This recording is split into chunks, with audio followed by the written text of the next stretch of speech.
नमस्कार। दीपावली का पावन पर्व हम सब मना रहे हैं और ये जो त्योहार है ना, वो दियों का तो है ही, रोशनी का तो है ही, रिश्तों का त्योहार है। रिश्ते, क्योंकि हमारी भागती दौड़ती जिंदगी में कई बार हमें समय नहीं मिलता है कि हम रिश्तों को संजो सके, और इसलिए जब भी त्योहार आते हैं हम सब एकत्रित होते हैं, साथ मिलकर मिठाइयाँ खाते हैं, एक दूसरे के जीवन में मिठास घोलते हैं। त्योहार होते ही इसलिए हैं। सुंदर सज धज कर जब हम परिवार के साथ समय बिताते हैं तो खुशियां अपने आप घर की दहलीज पर दस्तक देती है। आज भाई दूज का खास दिवस, जो भाई बहन के प्रेम का प्रतीक है। भाई बहन का रिश्ता जो ताउम्र जन्म से जुड़ता है और मृत्यु के साथ खत्म होता है। ये रिश्ता अपने आप में हर बहन के लिए और हर भाई के लिए बेहद खास होता है। हर भाई बहन हमेशा सोचते ही रहते हैं कि कैसे एक दूसरे को स्पेशल फील कराए। वैसे धार्मिक महत्व अलग है, और बहन अपने भाई के लिए क्या कर सकती है कि भाई की जिंदगी में खुशहाली आए, ये जानना भी बेहद जरूरी है। और इसलिए फिर एक बार स्टूडियो में हमारे साथ खास मेहमान जुड़ी हैं डॉक्टर ब्रिजल पटेल। मैम, बहुत बहुत स्वागत है। Thank you. भाई दूज की बहुत बहुत शुभकामना आपको और आपके दर्शकों को। डॉक्टर ब्रिजल पटेल के बारे में आप जान ही चुके हैं अब तो, क्योंकि अब लगातार पिछले कई एपिसोड से आप उन्हें देख रहे हैं। वो टैरो रीडर है, न्यूमरोलॉजिस्ट है, एस्ट्रोलॉजर हैं और स्पिरिचुअल हीलर भी हैं, जो आज हमें बताएंगे कि भाई और बहन के प्यार का ये जो त्योहार है हमें कैसे मनाना चाहिए, क्या महत्व है, और बहन अपने भाई के लिए क्या कर सकती है। ये जो खास त्योहार है, क्या इस पर भी ग्रह राशि और इन सब चीजों का असर देखने मिलता है? हाँ, जरूर मिलता है। आपने देखा होगा भाई और बहन के कई रिश्ते, कोई भाई बहन के रिश्तों में बहुत प्यार है, कोई भाई बहन के रिश्ते बहुत ही बिगड़े हुए हैं, और कोई भाई बहन के रिश्ते मध्यम है। एक बहन है और 3 भाई है। बहन को एक भाई के साथ बहुत ही अच्छा पटता है, किसी के साथ मध्यम है और किसी के साथ तो बिल्कुल पटता ही नहीं है। ये ग्रह नक्षत्र की दशा ही तो है। उनके कुंडली के हिसाब से, जिनके भाई बहन की कुंडली के अंदर चंद्र और गुरु पावरफुल होता है, वो रिश्ता बहुत ही स्ट्रांग रहता है।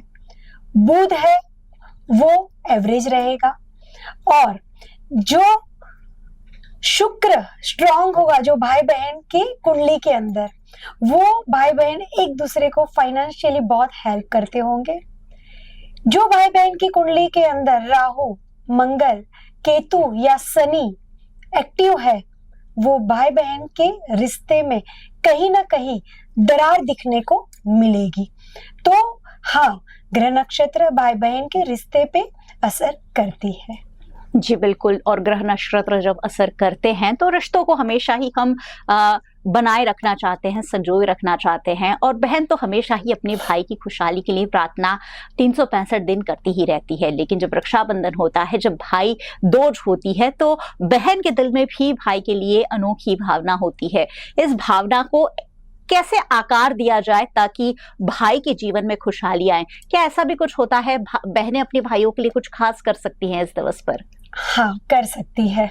भाई दूज के दिन बहन सुबह में भाई के लिए दिया जला सकती है, और वो दिया एक संकल्प के साथ प्रज्वलित करना है, और उसके साथ एक प्रसाद भी कुछ ना कुछ माँ लक्ष्मी, माँ सरस्वती और माँ काली को अर्पण करना है, और वही प्रसाद अपने भाई को खिलाना है। भाई दूज के दिन भाई सिस्टर के मीन्स बहन के घर आते हैं। वो क्यों आते हैं? क्योंकि यमराजा और यमुना जी 2 भाई बहन थे। यमराज तो रहते हैं नरक में, क्योंकि नरक में रहते हैं तो माँ यमुना तो वहां उनको मिलने नहीं जा सकती। तो यमराज ने बोला, बहन तू चिंता मत कर, कार्तिक सुद कृष्ण पक्ष की बीज जो है उस दिन पे मैं तुझे मिलने आऊंगा। तो यमराज यमुना जी को मिलने आते हैं, और घर में जो भी सूखी रोटी है वो खा के, उनको ब्लेसिंग दे के, कुछ ना कुछ उनके पास जो भी है वो दे के वो वापस जाते हैं। तो तभी से ये रिचुअल है कि बहन का घर का वैसे भाई या भाई के घर के कोई भी खाते नहीं है, लेकिन ये दिन ऐसा है कि भाई बहन के घर का खा सकता है, और जो वो खाता है तो प्यार बढ़ता है। लेकिन आजकल आजकल हमने देखा है कि भाई बहन के प्रेम में कहीं ना कहीं दरार आती है। लेकिन भाई दूज के दिन देखा होगा तो बहन भी क्या करती है, होटल में लेके जाती है, और भाई दूज उत्तरायण तक चलती है कि भाई जब मैं फ्री होंगी तब हम खाने चलेंगे, लेकिन होटल में चलेंगे। लेकिन नहीं, जब शादी होती है ना तभी गाना नाच होता है, नृत्य वगैरह अच्छा लगता है। फिर शादी के बाद उनके जब भी बच्चे हो जाएंगे तब आप उनके वहां पे जाओगे कि भाई आज मैं शादी में आया हूं, तो वो नहीं चलेगा। तो भाई दूज के दिन ही भाई को बहन के घर जाना चाहिए, और बहन जो भी खिलाए वो प्यार से खाना चाहिए, और बहन को भी भाई को जो भी भोग लगाते हैं वो संकल्प के साथ उसको विश देनी है कि मेरा भाई सुख शांति सफलता समृद्धि और खुशी से भरपूर हो, और मेरे भाई के जीवन में बहुत ही प्रगति हो, मेरे भाई का भाग्य का उदय हो। ऐसे विश करके उसको तिलक लगा के उसको पहले यमुना जल का पान कराना चाहिए, बाद भोग लगाना चाहिए, और भोग के साथ फिर कहीं ना कहीं कुछ मीठा तो होना ही चाहिए। और उस दिन मैं आपको बोलूंगी, ये दिन बहुत ही पवित्र दिन है। ये दिन भाई बहन दोनों हाथ पकड़ के यमुना नदी में जब स्नान करते हैं ना, तब उनके जितने भी कर्म है, खराब कर्म है, वो डाइल्यूट हो जाते हैं पानी के अंदर, उनके पाप धुल जाते हैं। ये बहुत ही पवित्र दिन है, बहुत ही खास दिन है भाई दूज का दिन। देखो, किसी को भी खुद के पापों का निवारण करना है तो यमुना नदी के अंदर भाई बहन को साथ में डुबकी लगानी चाहिए। पौराणिक हमारी जो कथाएं हैं वो हमेशा ही विशेष संदेश के साथ हमेशा हमें सुनाई जाती है कि हम भी उस पौराणिक कथा से संदेश लेकर आगे बढ़े और हमारे जीवन में खुशियां लाए। भाई बड़ा हो चाहे छोटा हो, लेकिन हमेशा ही भाई एक भरोसा बनकर जब पूरी जिंदगी बहन के साथ खड़ा रहता है, तो आज का जो दिवस है वो हर बहन के लिए बेहद खास है। आज कई लोग उपवास भी करते हैं। कैसे ये जो दिन होता है उसके जो रिचुअल्स होते हैं वो होते हैं? भाई दूज के दिन वैसे तो भाई बहन के घर जाते हैं, बहन भाई की पूजा करके उनके आशीर्वाद लेते हैं, और भाई भी उनको कुछ ना कुछ गिफ्ट देते हैं। जब भी गिफ्ट रिसीव करते हैं तब मैं बहन को बोलना चाहूंगी कि जब भी वो हाथ में वो गिफ्ट ले तो यही भावना होनी चाहिए कि भाई ने जो भी दिया है उसका अनेकों गुना उसके पास वापस जाए, ऐसी सोच रखनी है। और भाई को भी दिल से बहन के घर जाना है। वो मायने नहीं रखता वो होटल में खिलाती है वो घर में खिलाती है, लेकिन घर का खाना जब आप उसके घर में बैठ के खाते हो तब वो प्यार ज्यादा से ज्यादा बढ़ता है। यही रिचुअल है, पूजा पाठ करना चाहिए उस दिन। मंगल कामना, भाई की लिए मंगल कामना करनी चाहिए, भाई के जीवन की समृद्धि की प्रार्थना करनी चाहिए। पूरा दिन बहुत अच्छे से माँ यमुना जी को प्रार्थना करनी चाहिए कि भाई और बहन का प्यार बहुत अच्छे से, जैसे यमुना बहती है वैसे बहता रहे। जी, कभी कभी मैम ऐसा भी देखा जाता है कि भाई बहन के रिश्ते थोड़े खट्टे मीठे होते हैं, तो ऐसे रिश्तों को संवारने के लिए क्या कुछ आप बता सकते हैं?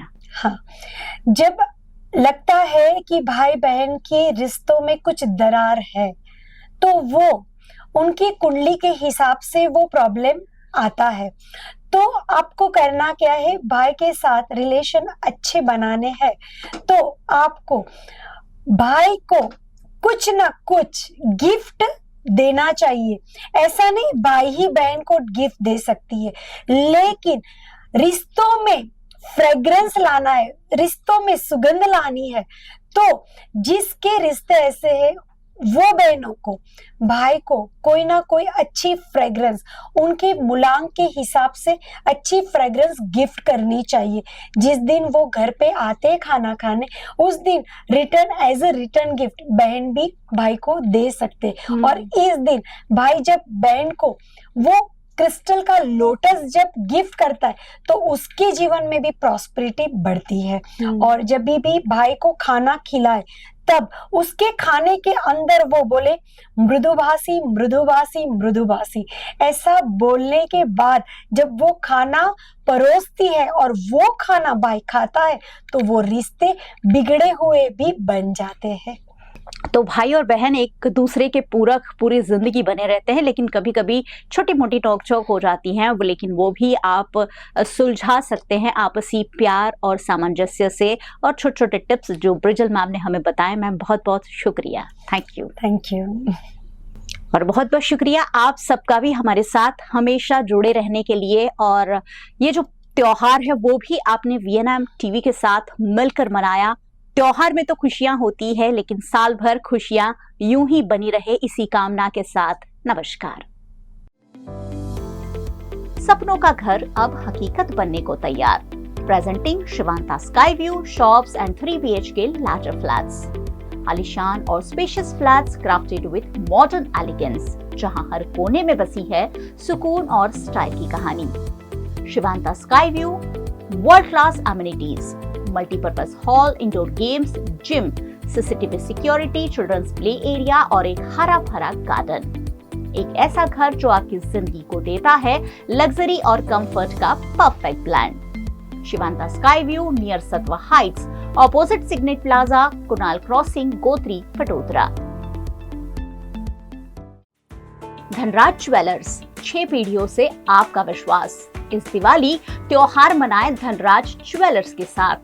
22 कैरेट शुद्ध सोने के आभूषण, प्रमाणित हीरे, असली रत्न, चांदी के बर्तन और गिफ्ट आइटम्स। धनराज ज्वेलर्स में खास festive season offer. Flat 9% making charges on 22 carat HUID gold jewellery. Flat 12% making charges on 18 carat CZ rose gold jewellery. और डायमंड ज्वेलरी पर मेकिंग चार्जेस में फ्लैट 50% की छूट। ऑफर वैलिड अप टू 22 सितंबर to 31 October. Dhanraj Jewellers, Shrim Shalini mall, RC Dutt road, Alkapuri, Vadodara. VNM Foundation, transforming lives, empowering communities. Inspired by the late Shri A.D. Vyasa's life journey, the VNM Foundation was established in 2018, dedicating and making a positive and enduring impact on lives of individual and community. VNM Foundation is working on issues that can improve the society today and tomorrow.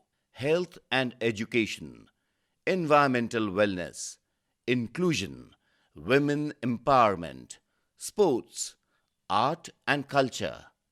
Collaborate with us. Sponsor a project through an annual CSR fund. Support activities and events for community welfare. Elevate your brand through annual association with VNM Foundation. Volunteer your time and skill. Donate now and claim an ATG tax exemption. VNM Foundation is registered under Section 80G of the Income Tax Act. VNM Foundation, transforming lives, empowering communities. For more details, contact 918738 72606 or 919879 572606. Is this the new RUV? Yes, it's the BG RUV 350. First time in India. With 16-inch alloy wheels, a hyperdrive motor for tough roads, and all-metal sturdy body, BG Electric presents India's first RUV.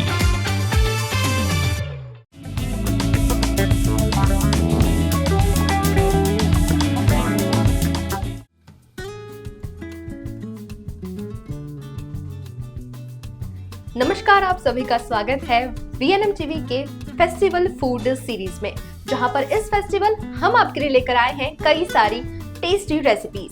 आज भाई दूज का खास मौका और भाई दूज के इस मौके पर जब भाई हमारे घर आते हैं तो हम उन्हें कुछ बहुत अच्छा खिलाना चाहते हैं, और कोई भी ऐसा भाई नहीं है जिसे अपनी बहन के हाथों का खाना ना पसंद हो। तो इस बार इस मौके पर अगर अपने भाई को कुछ बहुत ही अच्छा खिलाना चाहते हैं तो चलिए आज की ये रेसिपी जरूर फॉलो करना। आज क्या बनाने वाले हैं ये हम सीधे सीधे जानेंगे, लेकिन थोड़ा सा हिंट दे देती हूँ कि इंडियंस का बहुत ज्यादा पसंदीदा क्यूजिन जिसमें पनीर तो हम सभी का फेवरेट हो जाता है। जब भी कोई खास ओकेशन होता है तो पनीर की कोई एक ना एक वैरायटी हमारे पास में जरूर बनती है। तो आज के इस भाई दूज के खास मौके पर भी हम पनीर से जुड़ी एक खास रेसिपी बनाने वाले हैं। स्वाति मैम, बहुत बहुत स्वागत है आपका। और आप आज हमें पनीर की कौन सी खास रेसिपी बताने वाली है? पहली बात तो नमस्ते एंड सबको हैप्पी भाई दूज। जैसे मेरा भाई है उसको पनीर बहुत ज़्यादा ही पसंद है, कोई भी वेरिएंट्स में। अब आजकल जो ट्रेंड चल रहा है, हमें हेल्दी खाने के तरफ हम ज़्यादा जाते हैं, तो हम बनाएंगे पैन फ्राइड पनीर जो बहुत ही कम तेल में और बहुत लिमिटेड मसालों में बनेगा विद शेजवान चटनी। तो हम रेसिपी शुरू कर सकते हैं मैम? बिल्कुल। सबसे पहले हम लेंगे होममेड पनीर जो हमने घर पे ही फाड़ा है, और उसे एक सांचे में डाल के इस तरह का हमने उसे शेप दिया है ताकि जब हम उसको क्यूब्स में काटें तो वो बहुत ही प्यारा लगे। अब हम उसको हल्का सा मोटा और थोड़ा सा स्क्वायर में काटेंगे। तो इस पनीर को हमने हाफ में करके इस तरीके से हम उसको स्क्वायर शेप में काटेंगे। तो हमारा एक ये बेसिक चीज़ रेडी हो गई है। उससे पहले हमें याद रखना है, हमें गैस चालू करना नहीं भूलना है, नहीं तो फिर आप बोलेंगे कि ये तो कच्चा लग रहा है। फिर हम इसे मैरिनेट करेंगे। हम इसमें मैरिनेशन के लिए डालेंगे हल्का सा हमारा मिर्ची का पेस्ट, जिसमें हमने मिर्ची, लहसुन, अदरक सब डाला है। थोड़ा सा हम इसमें किचन मसाला डालेंगे। आप अपने स्वाद अनुसार इसमें कम ज़्यादा आप मसाले कर सकते हैं। फिर हम इसमें डालेंगे हल्का सा धनिया पाउडर, लाल मिर्ची पाउडर, हल्की सी हल्दी, नमक हम इसमें स्वाद अनुसार डालेंगे, और हम इसमें थोड़ी बूंद तेल की डालेंगे ताकि जो हमारे मसाले हैं मैम वो सारे अच्छे से मैरिनेट हो। ये एक तरह का मैरिनेशन है। काफी जन इसमें दही भी डाल के करते हैं। आप चाहे तो इसमें तंदूरी मसाला भी डाल के मैरिनेट कर सकते हैं। फिर आपको जैसे अगर इसके संग वेजीज चाहिए तो अपना कांदा है, शिमला मिर्ची है, आप उसमें वो सब भी मैरिनेट करके आप उसमें डाल सकते हैं। हम बहुत हल्के हाथ से ये मसाला इस पे इस तरीके से हम इसको स्प्रेड करेंगे दोनों तरफ, आगे पीछे, ताकि वो मसाला बराबर से ऑब्जर्व हो जाए। फेस्टिव टाइम पे मैम ऐसा होता है कि जब हमारे घर पे सब आते हैं और स्पेशली जब भाई दूज वगैरह हो तो हमें भी ऐसा लगता है हम भी भाई के बगल में बैठ के उनसे थोड़ी गपशप कर लें, थोड़ी सी नोकझोंक कर लें। तो अगर हम ये थोड़ा सा प्री प्रिपरेशन रखते हैं हमारे स्नैक्स का तो हमारे लिए भी बहुत ज़्यादा इजी हो जाता है और हम साथ में इसको एंजॉय कर सकते हैं। अब दौड़ भाग हो जाती है फेस्टिवल टाइम में। सही बात है मैम आपकी। तो ऐसा लगता है कि अगर ये थोड़े से नाश्ते तैयार रहे तो हमारा ये चीज़ें रेडी रहेंगी। अभी हमारा मैरिनेशन हो रहा है। अब हम 2 मिनट में आपके पास वापस से आते हैं।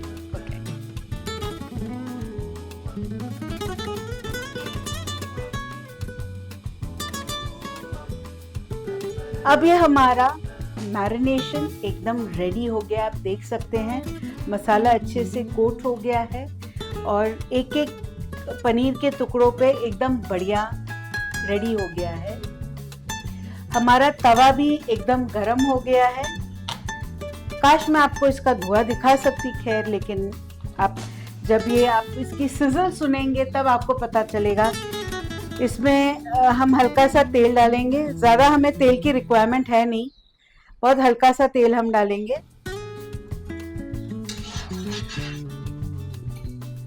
और हमारे ये पनीर के पीसेस, आपको सुनाई दे रहा है सिजल?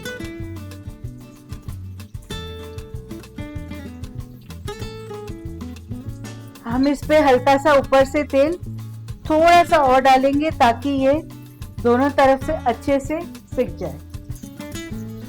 बिल्कुल स्ट्रीट फूड जो हम सब खाने के लिए एकदम रात को निकलते हैं ना, कि कुछ बहुत चटपटा सा हमें खाना है, और स्ट्रीट फूड के हम सभी लवर्स हैं, स्पेशली बड़ोदरा शहर में तो बहुत ही फूडीज हैं। और जब आप ये टेस्ट करेंगे, जब आप ये बनाएंगे, तो आई थिंक आप स्ट्रीट फूड्स को भूल जाएंगे और आप घर में ही इस तरह से बनाना शुरू कर देंगे।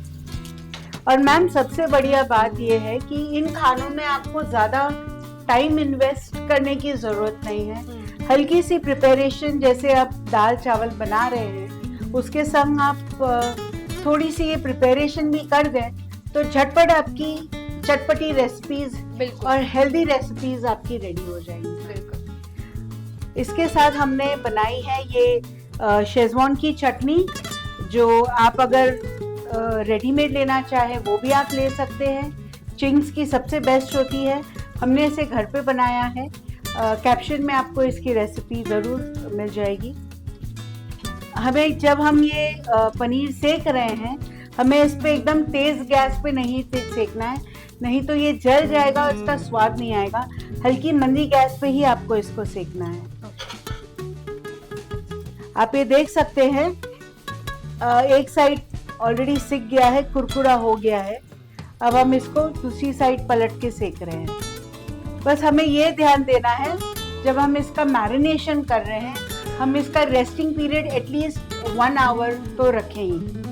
तो जो लोग हमेशा कुछ ना कुछ पकाते हैं, कुछ ना कुछ कुक करते हैं, उन्हें तो पता ही है कि कब इसे पलटना है, कब पलटना है, जब थोड़ा सा ब्राउनिश हो जाए। लेकिन अगर कोई ऐसा है जो फर्स्ट टाइम इस रेसिपी को देख रहा है, फर्स्ट टाइम एवर अपनी लाइफ में कुछ कुक कर रहा है, तो भी इस बात को बहुत अच्छे से समझ ले कि जब भी थोड़ा सा ब्राउनिश हो जाएगा, आपको वो अरोमा आने लग जाएगा और जो तेल की जो चटक है वो आपको सुनाई देने लग जाएगी। तो उसी टाइम पे आपको धीरे से उसे फ्लिप करना है। मैम काफ़ी जन है जो गैस तवा नहीं यूज़ करते हैं, तो अगर वो लोग अपना पैन फ्राई करें, as in like air fryer है, उस पर भी ये रेसिपी बहुत अच्छे से बनती है। और आपका जो अगर इलेक्ट्रिक वाला कंडक्शन है, उस पर भी आप ये बना सकते हैं। मीन्स आपको सिर्फ तवा और इस चीज़ की ज़रूरत नहीं है। ये बहुत ही सिंपल और बहुत ही डिलीशियस रेसिपी है, and best part, it is full of proteins. आप अभी देख सकते हैं ये दोनों तरफ से बहुत ही सुनहरा और बहुत ही अच्छी तरीके से सिक गया है, एकदम रेडी है खाने के लिए। तो मैम क्या मैं इसका प्लेटिंग करके आपको टेस्ट करवाऊँ? बिल्कुल।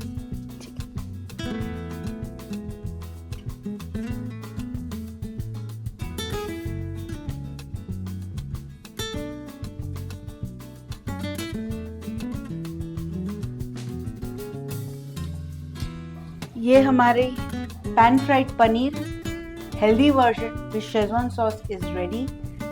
मैम क्या आप टेस्ट करना चाहेंगे? नेकी और पूछ पूछ। डन। क्या आप इसमें थोड़ा सा अपना नींबू का ट्विस्ट चाहेंगे? बहुत हल्का सा। तो अभी मैं बातों में ज्यादा वक्त जाया नहीं करूंगी, मैं सीधे सीधे ये पनीर खाने वाली हूँ, और वो भी तीखी शेजवान चटनी के साथ में।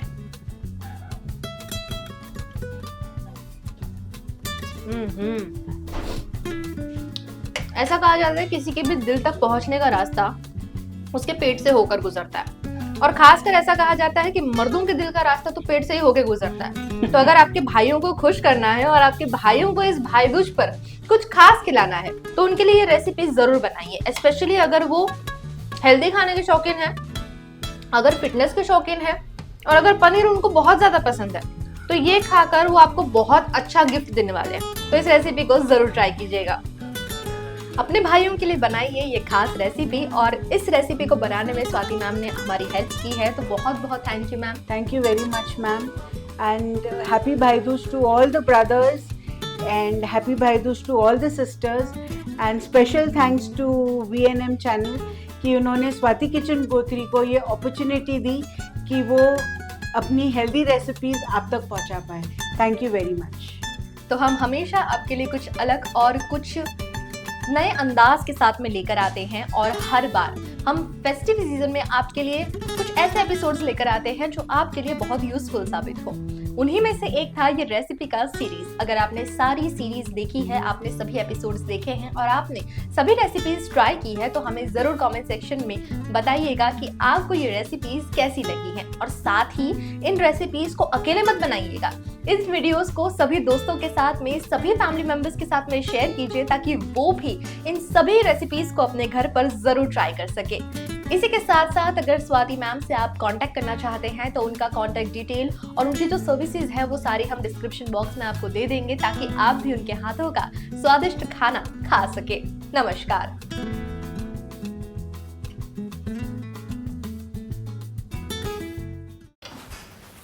ठीक से साफ करो, ऊपर ऊपर से नहीं.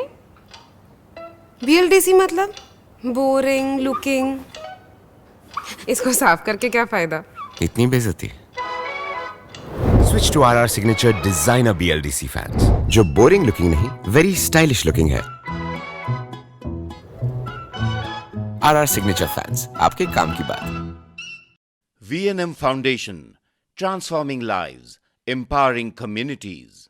Inspired by the late Shri A.D. Vyas's life journey, the VNM Foundation was established in 2018, dedicating and making a positive and enduring impact on lives of individual and community. VNM Foundation is working on issues that can improve the society today and tomorrow. Health and education, environmental wellness, inclusion, women empowerment, sports, art and culture. Collaborate with us. Sponsor a project through an annual CSR fund. Support activities and events for community welfare. Elevate your brand through annual association with VNM Foundation. Volunteer your time and skill. Donate now and claim an ATG tax exemption. VNM Foundation is registered under Section 80G of the Income Tax Act. VNM Foundation, transforming lives, empowering communities. For more details, contact 918734872606 or 919879572606. Indians have so many vehicle choices. SUV, CUV, MUV, but only for four-wheelers. Two-wheelers have to choose between the comfort of a scooter or the performance of a bike. That's why BG Electric brings to you with 16-inch alloy wheels, a hyperdrive motor for tough roads, and an all-metal body that's super strong. BG Electric presents India's first RUV.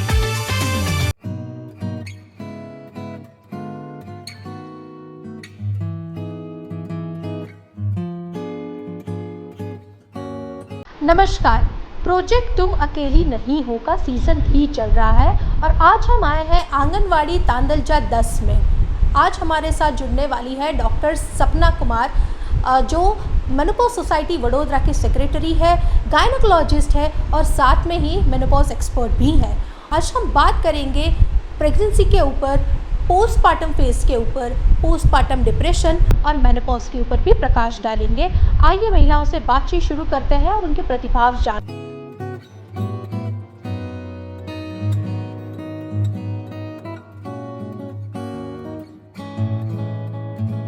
हम doctor हैं तो हम भी उसी दौर से गुजर रहे हैं जो आप गुजर. बस ये है कि हमको उसकी थोड़ी नॉलेज ज़्यादा है और वही नॉलेज और जानकारी आज मैं आप लोगों के साथ शेयर करना चाहती हूँ. इसलिए मैं चाहूँगी कि हमारे प्रश्न तो हम सवाल के उत्तर देंगे, लेकिन आप लोग भी सामने से आए और अपने प्रश्न पूछें. जी, है ना. और मैं VNM फाउंडेशन को बहुत बहुत धन्यवाद दूंगी. वो इतना अच्छा प्रचार कर रहे हैं और अवेयरनेस प्रोग्राम क्रिएट कर रहे हैं, क्योंकि हम जैसे जानते हैं, आज देख सकते हैं कि मेनोपॉज के बारे में आप लोगों को बिल्कुल पता ही नहीं है. तो आई थिंक ये बहुत ही परफेक्ट और वंडरफुल प्रोग्राम है. Thank you so much ma'am. और आप जैसे कई सारे गायनोकोलॉजिस्ट हमसे जुड़े हैं, सोसाइटी जुड़ी है, उसकी वजह से हम ये सारी चीज़ें कर पा रहे हैं और मैक्सिमम महिलाओं तक पहुंचने की हमारी कोशिश है। तो अभी हम शुरू करें।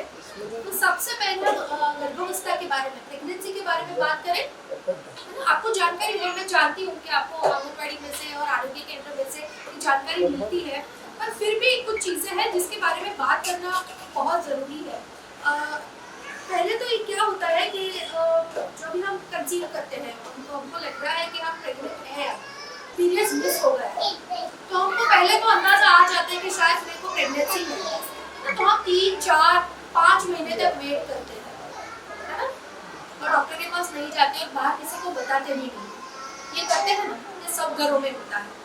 तो ये कितना सही है? जी, तो जैसे कि सवाल हमारा आया है कि क्या प्रेगनेंसी मिस होने के 3-4 महीने के बाद डॉक्टर की मुलाकात लेनी चाहिए, तो मेरा ये जवाब इसमें आपको ये है कि प्रेगनेंसी जैसी अगर आपको ऐसा लगता है कि आपका पीरियड मिस हो गया और अगर आपका पीरियड बिल्कुल रेगुलर आता है तो 1 हफ्ता 10 दिन मैक्सिमम, उससे ज़्यादा वेट नहीं करना चाहिए। तो पुराने ज़माने में हमारे पास ये सब तकनीक नहीं थी, ये सब नॉलेज और जानकारी नहीं थी, लेकिन आज के ज़माने में जितना जल्दी आप डॉक्टर की मुलाकात लें उतना ज़रूरी है, क्योंकि प्रेगनेंसी कंसीव होने के बाद जैसे फॉलिक एसिड की टैबलेट्स हैं, विटामिन B12 है और भी बहुत सारी ऐसी जानकारियाँ हैं, कभी कभी ठंडक की गोलियाँ हैं, कभी कभी कुछ महिलाओं को प्रेगनेंसी में कॉम्प्लिकेशंस रहते हैं, उनको बार बार प्रेगनेंसी मिस भी हो जाती है, अबॉर्शंस भी हो जाते हैं, इसलिए डॉक्टर की मुलाकात जल्द से जल्द लेना चाहिए।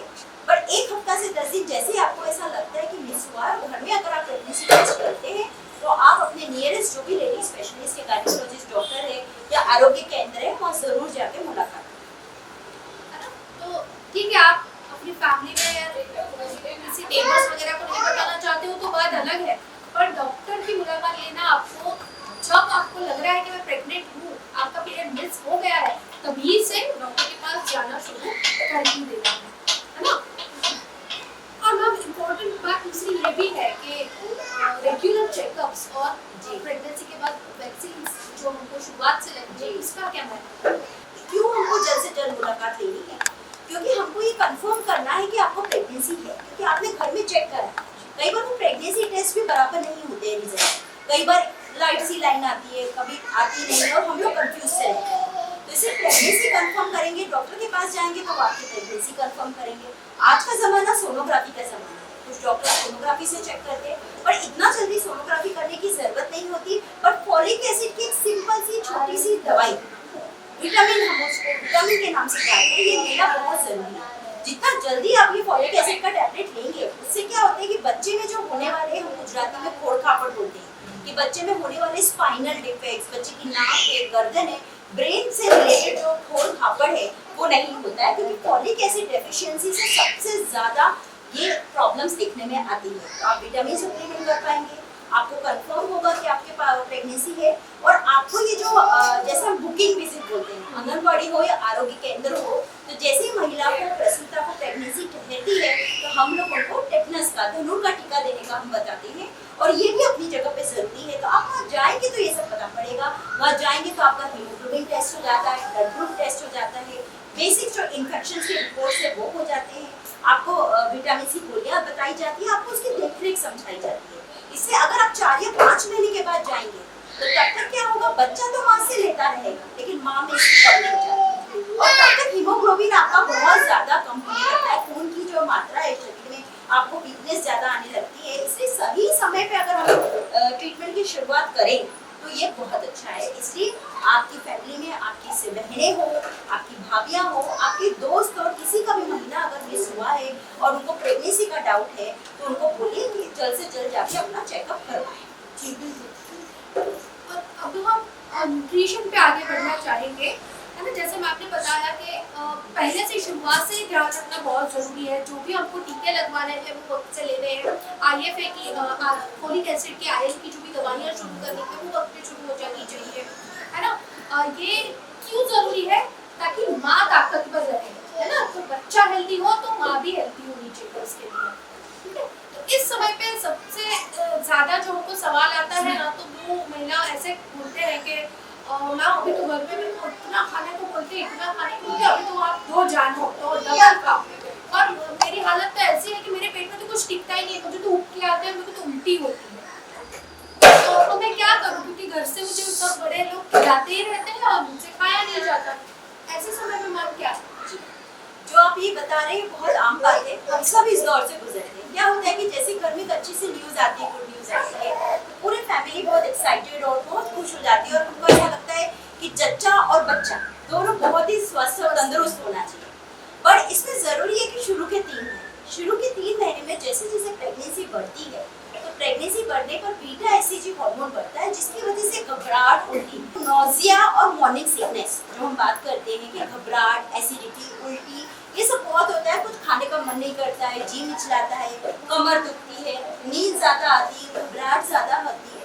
तो जब फैमिली और साथ में सासू हो, माँ हो, हस्बैंड हो, तो ऐसा लेडी डॉक्टर भी जब मेरे पास पेशेंट्स आते हैं, महिलाएं आती है, तो मैं उनको समझाती हूँ कि शुरू के 3 महीने में उनके खाने पीने से बच्चे के विकास में कोई फर्क नहीं पड़ेगा, क्योंकि बच्चे का जो डेवलपमेंट है वो हार्मोन्स की वजह से होता है। इसलिए आप उनके खाने के पीछे मत पड़िए। ये जो घबराहट और नौजिया होता है, उसके लिए आप उनको हर 2-2 घंटे में थोड़ा थोड़ा उनकी बॉडी में ग्लूकोज जाना चाहिए। जरूरी नहीं है कि वो दूध पिए, जरूरी नहीं है कि वो रोटी खाए, ऐसा कोई फिक्स रूल नहीं है।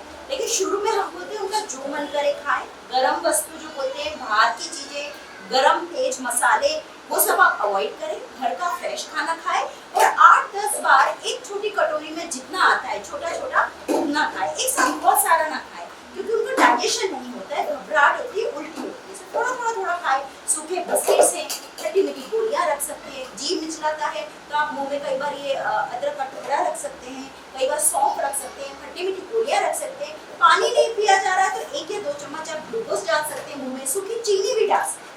तो ऐसा कोई रूल नहीं है। 3 महीने के बाद बीटा एसीजी हार्मोन कम होता है तो ऑटोमेटिक भूख खुलती है, और आपने देखा ही होगा, महसूस भी करा होगा कि 4-5वें महीने से भूख बहुत ज्यादा लगती है और फिर खाने का मन भी होता है। और उसके बाद 4-5वें महीने से महिला जो प्रसूता है उसका वजन भी बढ़ता है और बच्चे का वजन भी। जैसे अभी मैम ने कहा गर्म चीज से हमको दूर रहना है, तो ये भी एक सवाल है मैम कि हमको खजूर नहीं खाने देते, मेरा आम खाने का बहुत मन करता है, खाने नहीं देते, ऐसा बोलती है महिलाएं, पपैया नहीं खाने देते हैं। तो इन सालों में कितना सही है? ये बात जो पपीता की बात है, पाइनएप्पल की बात है, तो इनमें क्या होता है, कुछ एक ऐसा कंटेंट होता है जो गर्म करता है। कई बार ऐसा देखने में आया कि उससे अबॉर्शंस हो जाते हैं। तो साइंटिफिकली ऐसा कोई एविडेंस नहीं है, लेकिन इसको हम ऐसा नहीं बोल रहे कि आपको 1 किलो पपीता खाना है, आपको 500 ग्राम पपीता खाना है, ऐसा हम नहीं बोलते। 1 चीनी 2 चीनी खा सकते हैं, बट क्या है ना, हमारे समाज में इसको लेके बहुत एक है कि नहीं, गर्म चीजें नहीं खाना है, तो कोई बात नहीं, आप उसको अवॉइड करिए। और मैं आपको बताऊं तो डिलीवरी का 9वां महीना लगता है। 9वां महीना लगने के बाद एज अ गायनेकोलॉजिस्ट हम खुद ही बोलते हैं कि अब आपको डिलीवरी का समय आ गया है, बच्चा मैच्योर हो गया है, अब आप क्या डीवेल पीना शुरू कर दीजिए या आप पपीता खाना शुरू कर दीजिए और बैठ के पोछा लगाना शुरू कर दीजिए। ये हम बताते हैं, लेकिन ये सारी चीजें डिलीवरी की तारीख के पास बताते हैं। शुरू में क्या होता है, पहले 3 महीने में कई बार ब्लीडिंग होने लग जाती है, ठंडक की गोलियों का प्रयोग करना पड़ता है। तो शुरू में आपके घर में जो रिलीजियस बिलीफ है आप उसको फॉलो करिए। साइंटिफिकली इसका बहुत ज्यादा एविडेंस नहीं है और हम कोई बहुत सारा भी नहीं खाने वाले। 1 या 2 चीनी खाने में, कई बार जैसे भूल से खा लिया तो घबराने की जरूरत नहीं है, उससे इतना कोई फर्क नहीं पड़ने वाला है। बड़ी महिलाएं जो घर में होती है वो हमेशा कहती है कि जितना ज्यादा काम करोगे ना उतनी आपकी नॉर्मल डिलीवरी होगी, उसमें कितनी सच्चाई है? कि बहुत अच्छा और बहुत सही बोल रहे हैं, क्योंकि पुराने ज़माने से हम देखते आ रहे हैं कि जो एक्टिव हैं, काम करती हैं, उनको मोस्टली प्रॉब्लम्स नहीं होती। लेकिन आजकल क्या हो रहा है कि ज़माना बदल रहा है, हमारा खान पान, खुराक सब खराब हो रही है। अगेन कई बार क्या होता है, प्रेगनेंसीज में बार अबॉर्शंस हो जाती हैं, कसुआड़ हो जाती है, तो 7वें-8वें महीने पानी गिर जाता है, अधूरे महीने डिलीवरी हो जाती है, कभी कभी ट्विन 2 बच्चे भी होते हैं, जोड़े बच्चे होते हैं, कभी कभी कुछ प्रेगनेंसीज टेस्ट ट्यूब बेबी से, IUI से होती है। इसलिए केस बेस्ड जैसा आपका केस है उस हिसाब से हम उनको गाइड करते हैं। बट ओवरऑल पहले 3 महीने हम बहुत काळजी रखने का बोलते, जिसमें आप हैवी वर्क मत करिए, बहुत ज्यादा झाड़ू पोछा मत करिए, खड़े खड़े हल्का हल्का डंडा से लगाइए, बहुत ज्यादा स्क्वाट्स मत करिए। नॉर्मल काम आप कर सकते हैं, एक्टिव रहिए, लेकिन बहुत भारी काम और बहुत नीचे बैठ के बहुत ज्यादा हैवी वर्क अवॉइड करिए, क्योंकि शुरू के 3 महीने में प्लेसेंटा का डेवलपमेंट होता है और मैक्सिमम जो अबॉर्शन का चांस होता है वो शुरू के 3 महीने में होता है। इसलिए हम लोग केस बेस्ड आप अपने डॉक्टर से पूछ सकते हैं क्या मैं कर सकती हूँ, और अगर घर में बड़ी महिलाएं हैं तो आप अपने साथ में डॉक्टर के कैबिन में लेके जाइए और उनके सामने ही डॉक्टर के साथ डिस्कशन करिए कि मैडम मैं क्या कर सकती हूँ और क्या नहीं कर सकती। ठीक है, तो ये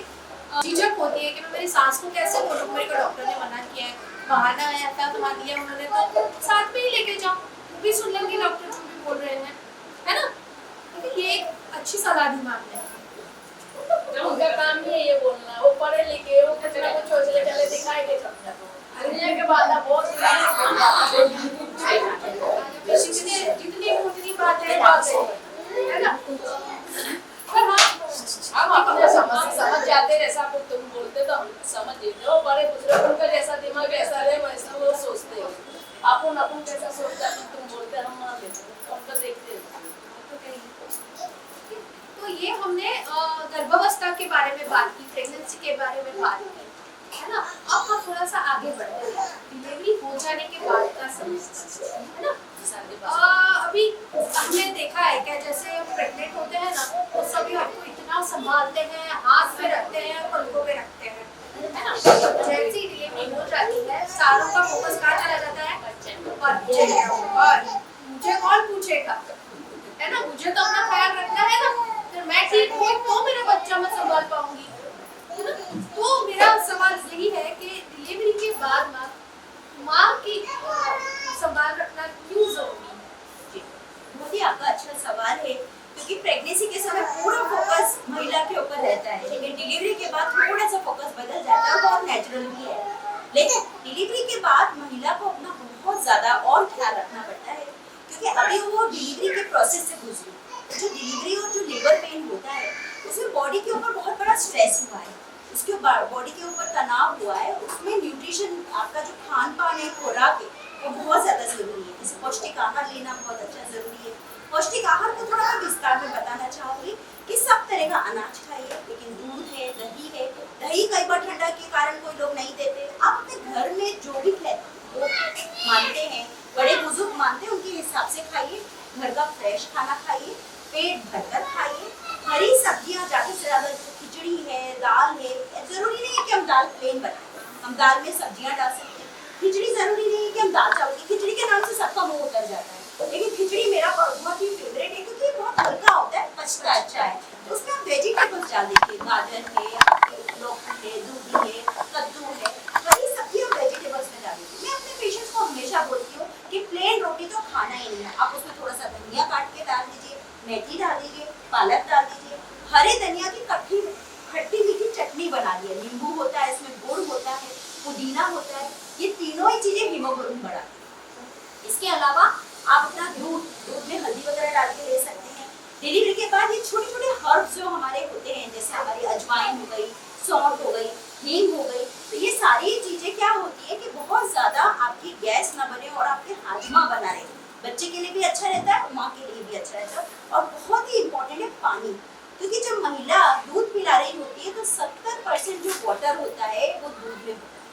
अगर हर 2-2 घंटे में आप बच्चे को दूध पिलाएंगे तो आपके शरीर में अगर पानी की मात्रा बराबर नहीं होगी तो आपको पेशाब पीला होगा, पेशाब में जलन होने लग जाएगी और दूध भी बराबर नहीं होगा। आप समझ रहे, सिर्फ पानी है, सिंपल सा रूल है, जितनी बार आप बच्चे को फीडिंग कराते हैं 1 गिलास नॉर्मल पानी भर के पी लीजिए। कई बार ये सवाल उठता है कि कौन सा पानी पिया जाए, अजवाइन का पी लीजिए, नॉर्मल पानी पी लीजिए, गुनगुना पानी पी लीजिए, फ्रिज का नहीं पीना है, नॉर्मल पानी पीजिए। क्योंकि डिलीवरी के बाद क्या होता है, खून इकट्ठा होता है, उसमें क्लॉट्स होने के इशू, कई बार पाँव में क्लॉट्स होते हैं, कई बार कुछ महिलाएं बहुत ज्यादा ओबेस भी होती है, उनमें मोटापा ज्यादा होता है, इसलिए उनको हाथ पैर चलाना और पानी पीना बहुत जरूरी है। अगर आप पानी अच्छा पी रहे होते हैं, अगर आपकी पेशाब सफेद आ रही है, पीली नहीं आ रही है, जलन नहीं हो रही है, मतलब आप पानी बराबर पीजिए। पानी के अलावा आप पतली छाछ है, हल्दी वाला दूध है, नॉर्मल दूध है, कोई भी गर्म पतली दाल का सूप है, घर का बनाया हुआ वेजिटेबल सूप है, ये सारी ही चीजें लिक्विड में आएगी,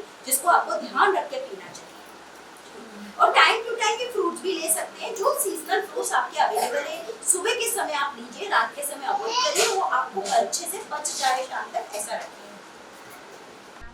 इसके अलावा हमारे 4-5 पॉइंट्स और भी होते हैं, जैसे आपको बहुत अच्छे से नींद लेना जरूरी है। क्या होता है, रात को भी बच्चा जगाता है, नींद पूरी नहीं होती है तो सिर दुखने लग जाता है, चिड़चिड़ापन होने लग जाता है। कई बार महिलाओं को 7वें-8वें महीने सूजन आ जाती है और प्रेगनेंसी में ब्लड प्रेशर होने लग जाता है। अगर ब्लड प्रेशर अगर बहुत ज़्यादा रहता है तो उनको है ना, ये नींद पूरी ना होने के कारण फिर से सिर पकड़ने लग जाता है, हाथ पैरों में सूजन रहती है। इसलिए जब बच्चा सो जाए तब आप भी सो जाइए। इसमें फैमिली का सपोर्ट बहुत ज़रूरी है। जो सबसे इम्पोर्टेंट है हाइजीन मतलब अपनी साफ सफाई।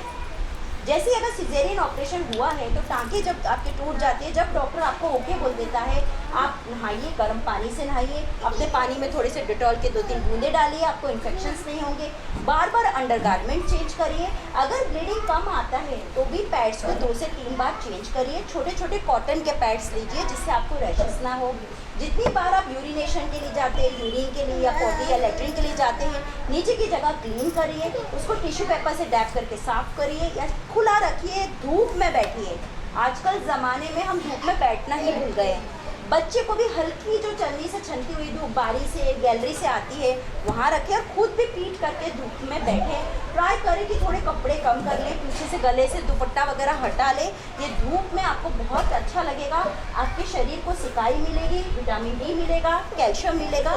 तो खुराक भी ज़रूरी है, बट ये नेचुरल जो हमारी चीज़ें अपने खुद के अंडर गारमेंट से, बच्चे के गारमेंट से उनको धूप में सुखाइए, अच्छे से प्रेस करिए, इससे उसके जो कीटाणु है, जर्म्स है, वो टोटली मर जाएंगे। तो ये देख रेख अपनी भी करिए, बेबी की भी करिए। बहुत इम्पोर्टेंट सवाल मैं पूछना चाहती हूँ मैम, डिलीवरी हो जाने के बाद ना महिलाओं को ये बड़ी चिंता होती है कि हमारा मासिक वापस कब शुरू होगा, उसके बारे में आप क्या कहना चाहेंगे? बहुत अच्छा आपका प्रश्न है, क्योंकि इस चीज़ की आपको जानकारी होनी चाहिए। डिलीवरी होने के बाद हमको 1.25 महीना, ये तो सभी समझते हैं, छठी होती है, 1.25 महीना होता है और उसके बाद 1.25 महीने के बाद रसोई का काम शुरू होता है।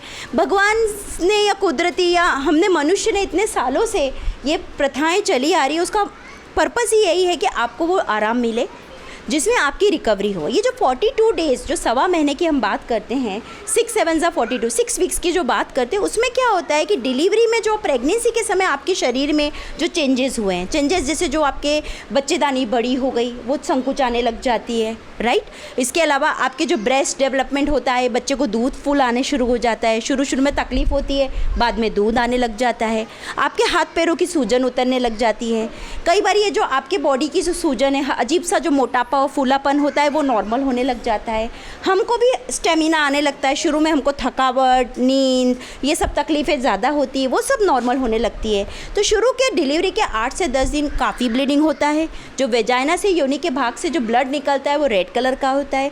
धीरे धीरे ये कलर बदलने लगता है, वो गुलाबी कलर का होने लग जाता है, वो सफ़ेद कलर का होने लग जाता है। जो 1.25 महीने का पीरियड है, वो हमारी बच्चेदानी जो थैली है उसको वापस संकुचाने के लिए और नॉर्मल होने का टाइम होता है, इसलिए ये 1.25 महीने की बात करी जाती है। अब जो महिलाएं बच्चों को कंप्लीट फुल फीडिंग कराती, पूरा 24 आवर्स अपना ही दूध पिलाती हैं, उनको ब्लीडिंग 6 हफ्ते मतलब 1.5 महीने से 1 साल के बीच में कभी भी आ सकता है, और ये सबका अलग अलग होता है। लेकिन जो कुछ महिलाओं को जैसे दूध आया ही नहीं, या उन्होंने कोई कारण से दूध पिलाना बंद कर दिया, या वो बीमार हो गई, तो उनको कई बार ब्लीडिंग जल्दी भी आता है। कई बार क्या होता है, इरेगुलर ब्लीडिंग होती है, 2-3 महीने ब्लीडिंग आती ही नहीं है, फिर अचानक से हैवी ब्लीडिंग आने लग जाती है, कई बार 15-15 दिन में आने लगती है। तो डिलीवरी के बाद ये कुछ भी हो सकता है, 15-15 दिन में आ रही है, महीने में आ रही है, लेकिन इसमें इम्पॉर्टेंट बात ये है कि आप लोगों को पता होना चाहिए कि डिलीवरी के 1 महीने के बाद प्रेगनेंसी फिर से ठहर सकती है। क्योंकि क्या होता है, महीना आता नहीं है, प्रेगनेंसी ठहर जाती है, और ज़रूरी नहीं है कि हर बार प्रेगनेंसी में उल्टी हो, ज़रूरी नहीं है। कई बार महिलाएं 6-6 महीने का बच्चा लेके आती है और उनके पेट में 3 या 4 महीने का प्रेगनेंसी होता है, जो उनको पता ही नहीं होता है। 2 बच्चे के बीच में एडिक्वेट गैप होना बहुत ज़्यादा ज़रूरी है प्रसूता की हेल्थ के लिए, क्योंकि ये जो डिलीवरी और प्रेगनेंसी का जो स्ट्रेस उसके बॉडी पे हुआ है, उससे शारीरिक उसको बहुत कमज़ोरी आती है। इसलिए ज़रूरी है कि आपके 2 बच्चों के बीच में बराबर मापदंड का गैप हो। तो ब्लीडिंग आपको 1.25 महीने तक आता है, उसका कलर बदल जाता है, लेकिन अब ब्लीडिंग बहुत ज़्यादा हो रहा है, क्लॉट्स पड़ रहे हैं, गुट्ठा पड़ रहा है, आपको बार बार आ रहा है, पेट में ज़्यादा दर्द हो रहा है, तो इसको इग्नोर नहीं करना है, तुरंत अपने गायनेकोलॉजिस्ट को बताना है और उनकी सलाह सूचना लेनी है। और इस पॉइंट के साथ गवर्नमेंट सेटअप्स में, आरोग्य केंद्र में भी आतरा इंजेक्शन अवेलेबल है, और बहुत ही अच्छा इसका नाम रखा गया है आतरा, अंतरा, मतलब काइंड ऑफ 2 बच्चों के बीच में अंतर रखना है। इसमें ये 3-3 महीने के इंजेक्शन्स आप ले सकते हैं, जिसमें बच्चा भी नहीं रुकता है, महीना आए या ना आए आपको बच्चा नहीं रुकेगा, और बच्चे को भी आपको कोई तकलीफ़ नहीं होगी, क्योंकि आप बच्चे को फीड करा रहे हैं, तो इस हार्मोन की वजह से बच्चे को, कोई बेबी को तकलीफ़ नहीं होगी। इसलिए इसकी जानकारी रखिए, अपनी फैमिली को अच्छे से प्लान करिए और अपनी हेल्थ भी ध्यान रखिए। खान पान पे वापस से थोड़ा सा प्रकाश डालना चाहूँगी। जैसे मैम ने बताया कि जो भी हम नॉर्मली खाते हैं वो वैसे खान पान हम वापस से शुरू कर सकते हैं। लेकिन सरकार भी हमारी बहुत प्रयत्न कर रही है कि महिलाओं का स्वास्थ्य अच्छा रहे है। और देखा गया है कि हमारी भारत की महिलाएं काफ़ी एनीमिक होती है ना, उनमें पोषक तत्वों की कमी हमेशा पाई जाती है। बच्चा तो जब जन्म लेता है तब तक वो स्वस्थ होता है, पर वापस तो वो माँ से ही लेगा, माँ का दूध पीता है, तो उसमें ही पोषक तत्व की कमी है, तो बच्चा भी धीरे धीरे कमज़ोर हो सकता है ना। तो हमारे गवर्नमेंट ने मातृशक्ति का उपयोग करने के लिए कहा गया है, बताया है कि नहीं? तो कितनी महिलाएं हैं जो इसका उपयोग करती हैं? तो जो हम ये खर्चे करते हैं और हमको बताया जाता है 16 किलो घी खाना है और मेवे खाने हैं, वो नहीं खाओगे ना तो चलेगा, है ना। इसमें सब कुछ है और ऐसा नहीं है, उसमें बहुत सारी चीज़ें बताई गई कि आप इसका शीरा बना के खा सकते हो या उसका कुछ अलग अलग वानगी मुठिया वगैरह बना के खा सकते हो। मुझे पता है कि वो सब हमको अच्छा नहीं लगता है खाने में, पर कौन बनाएगा, कौन ऐसे पिरस के हमको देगा, है ना, ऐसा होता है ना। पर घर पे रोटियां बनती है ना, बेलन तो छूटता नहीं है हमसे, नहीं छूटता ना। आप अभी अगर नहीं बना रहे हो तो घर में कोई ना कोई तो है ही बना रहा है वो, तो उनको बोलो आपकी जो रोटी बन रही है उसमें 2 चम्मच ये मिला दे, तो रोज़ का 4 चम्मच तो जाएगा आपके पेट में, है कि नहीं। तो वैसे भी खा सकते हो, रोटी तो हम रोज़ खाते ही हैं। तो ये एक बेस्ट उपाय है, क्योंकि इसमें जितने भी पोषक तत्वों की हमको ज़रूरत है वो सारे पोषक तत्व इसमें है ना।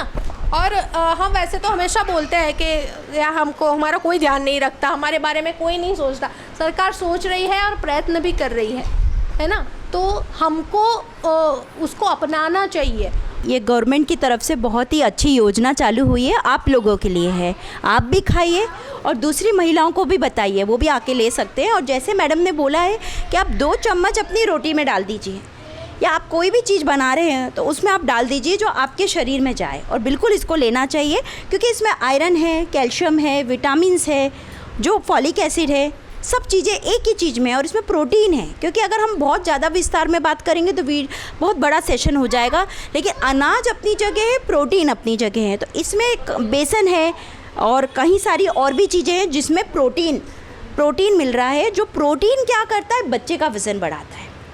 हमको माँ का वज़न तो बढ़ाना है, लेकिन बच्चे का वज़न बढ़ाना है, और बच्चे के वज़न बढ़ाने के लिए ये बहुत अच्छा प्रोटीन का सोर्स भी है। तो कोशिश करिए, दवाइयाँ तो आप खा ही रहे हैं जो भी आपको डॉक्टर ने दी गई होंगी, है ना, पर उसके अलावा भी अगर आप हेल्दी रहना चाहते हैं, स्वस्थ रहना चाहते हैं, तो ये बहुत अच्छा उपाय है।